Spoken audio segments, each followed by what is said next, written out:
ঠাকুর, মা, স্বামীজির শ্রীচরণে ভক্তিপূর্ণ প্রণাম জানিয়ে আজকের নিবেদন মায়ের কৃপা, স্বামী অপূর্বানন্দ, শেষ পর্ব। কিছুদিন পরেই মঠে ফিরে এসে তার পরদিনই শ্রী মাকে দর্শন করতে মায়ের বাড়িতে গেলাম। কিন্তু মায়ের শরীর খুব খারাপ বলে দর্শনাদি সব বন্ধ ছিল। তবু মঠ থেকে গিয়েছে বলে পূজনীয় শরৎ মহারাজের বিশেষ অনুমতিক্রমে শুধু দূর থেকে দর্শন ও প্রণাম করে মায়ের শারীরিক অবস্থার খবর সব জেনে অগত্যা মঠে ফিরে এলাম। মায়ের চরণ স্পর্শ করে প্রণাম করা হলো না। মায়ের সঙ্গে দুটি কথাও বলতে পারলাম না। খুবই কষ্ট হলো মনে। তখন জয়রামবাটিতে মাকে যে দেখেছিলাম, তার কাছে বসে কথাবার্তা বলেছিলাম, তার পদস্পর্শ করে প্রণাম করেছিলাম, সেসব কথা খুব মনে পড়তে লাগলো। শ্রী মায়ের শরীর খারাপ বলে মহাপুরুষ মহারাজ রোজ মঠ থেকে একজনকে মায়ের খবর জানবার জন্য উদ্বোধনে পাঠাতেন। মঠে টেলিফোন বা বৈদ্যুতিক আলো তখনও হয়নি। আমি মায়ের বাড়ি থেকে ফিরে মহাপুরুষ মহারাজকে প্রণাম করতেই তিনি মায়ের খবর জিজ্ঞেস করলেন। মায়ের হাতে পায়ে শোধ দেখা দিয়েছিল, দুটি পায়ে ফুলে গিয়েছিল এবং খুব অরুচি। পূজনীয় শরৎ মহারাজ বলেছিলেন যে কবিরাজ শ্বেত পুনর্বাবা শাকপথ্য দিয়েছেন আর অরুচির জন্য আমরুল শাক চাটনির মতো করে খেতে বলেছেন। তা শুনেই মহাপুরুষ মহারাজ বললেন, মঠের বাগানে তো প্রচুর পুনর্নবা হয়েছে, আমরুল শাকও খুব আছে। তুমি রোজ সকালে মায়ের জন্য কিছু পুনর্নবা ও আমরুল শাক নিয়ে যেও এবং মায়ের খবরও নিয়ে এসো। তার কথা মতো প্রতিদিন ভোরবেলায় কিছু ভালো পুনর্বা ও আমরুল শাক কলাপাতায় বেঁধে নিতাম। তারপর খেয়া নৌকায় গঙ্গা পেরিয়ে কুঠিঘাট থেকে হেঁটে 8টার মধ্যেই উদ্বোধনে পৌঁছে ওই শাক সেবক মহারাজের হাতে দিতাম এবং দূর থেকে শ্রী মাকে প্রণাম করে মায়ের খবর নিয়ে মঠে এসে মহাপুরুষ মহারাজকে দিতাম। মহাপুরুষ মহারাজ খুব ব্যগ্র হয়ে সব শুনতেন, মঠের আর সব সাধুরাও। এই সুযোগে প্রায় 1.5 মাস রোজ মাকে দর্শন করার সৌভাগ্য হয়েছিল।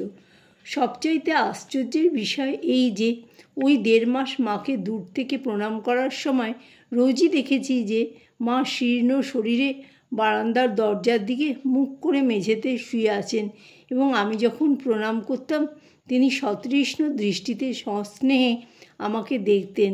সে চাহনিতে কত স্নেহ, মমতা ও করুণা। তিনি কথা বলেননি, কিন্তু দৃষ্টির ভেতর দিয়ে করুণা বর্ষণ করেছেন, স্নেহ মমতার স্পর্শ দিয়েছেন। তার সঙ্গে চোখাচোখি হতেই ওই দৃষ্টির মাধ্যমে তার সঙ্গে মিলন হতো। তিনি আমার অন্তর স্নেহস্নাত করতেন এবং এক অনির্বচনীয় দিব্যানন্দে হৃদয় ভরে যেত। প্রণাম করে হাঁটু গেড়ে করজোড়ে মৌন প্রার্থনা জানিয়ে যখন চলে আসতাম, তখন শ্রী মায়ের স্নিগ্ধ সজল চোখ দুটি থেকে যেন করুণা বর্ষিত হতো। আর যত দূর থেকে দেখা যেত দেখতাম মা অপলক নেত্রে আমাকেই দেখছেন। ওই সময়ে একদিন মায়ের বাড়ি থেকে ফিরে মহাপুরুষ মহারাজকে প্রণাম করতেই তিনি মায়ের কুশল সংবাদ জিজ্ঞেস করলেন। আমি চিকিৎসা ও পথ্যাদির বিষয় নিবেদন করে যখন বললাম যে রাত্রে তার এতটুকুও ঘুম হয়নি, সর্বাঙ্গে অসহ্য জ্বালা ছটফট করেছেন, শুনতে শুনতে মহাপুরুষ মহারাজের চোখ অশ্রুপূর্ণ হয়ে গেল। তিনি কম্পিত কণ্ঠে বললেন, সকলের পাপ গ্রহণ করেই তো মায়ের এত অসুখ, তাই তো সর্বাঙ্গে তার ওই বিষের জ্বালা। তিনি শত শত সন্তানের পাপতাপ নিজের ভেতর আকর্ষণ করে নিয়ে সন্তানদের নিষ্পাপ করে দিচ্ছেন। শ্রী শ্রী ঠাকুরের কৃপা ও মায়ের কৃপা একই। ঠাকুর নরদেহ ত্যাগ করে এখন শ্রী শ্রী মায়ের মধ্যে বাস করছেন। যারা মায়ের কৃপা পেয়েছে তাদের এই শেষ জন্ম। মা তুমি ভক্তদের জন্য কত কষ্টই না সহ্য করছো। একদিন ঠাকুর আমায় বলেছিলেন, ওই যে নহবতে আছে আর মন্দিরে ভবতারিণী একই। আমি তখন কি এত সব বুঝতাম? তিনি বলেছিলেন, শুনে অবাক হয়ে গিয়েছিলাম। যে মাকে দর্শন করেছে সে মুক্ত হয়ে যাবে। মায়ের দর্শন কি কম ভাগ্যের কথা? বলতে বলতে তার কণ্ঠ রুদ্ধ হয়ে গেল। আমি তখন কাঁদতে কাঁদতে বলেছিলাম, মাকে রোজ তো দর্শন করছি, কিন্তু মায়ের মুখের একটি কথাও শুনতে পাই না। আমার কেবলই মনে হয় মা যদি একটি কথাও বলতেন। মহাপুরুষ মহারাজ খুব আবেগভরা কণ্ঠে বললেন, ওই যে মা তোমার দিকে চেয়ে থাকেন, ওই তো তার আশীর্বাদ। তিনি কৃপাদৃষ্টিতে তোমায় দেখছেন। তোমার জীবন ধন্য হয়ে গিয়েছে। মায়ের কৃপা পেয়েছ, তোমার এই জীবনের পক্ষে তাই যথেষ্ট। এখন তার শরীর এত খারাপ, কি করে তোমার সঙ্গে কথা বলবেন? তিনি এত দুর্বল যে কথা বলার শক্তিই তো নেই। তিনি সুস্থ হয়ে উঠলে তার মুখের কথা শুনতে পাবে। মহাপুরুষ মহারাজের সে শুভ ইচ্ছা এক অলৌকিক উপায়ে আক্ষরিকভাবে সত্য হয়েছিল। দেহত্যাগের রাত্রিতে শ্রী শ্রী মা দিব্য দেহে জ্যোতির্ময়ী রূপে আমায় শেষ আশীর্বাদ করেছিলেন। 20শে জুলাই 1920।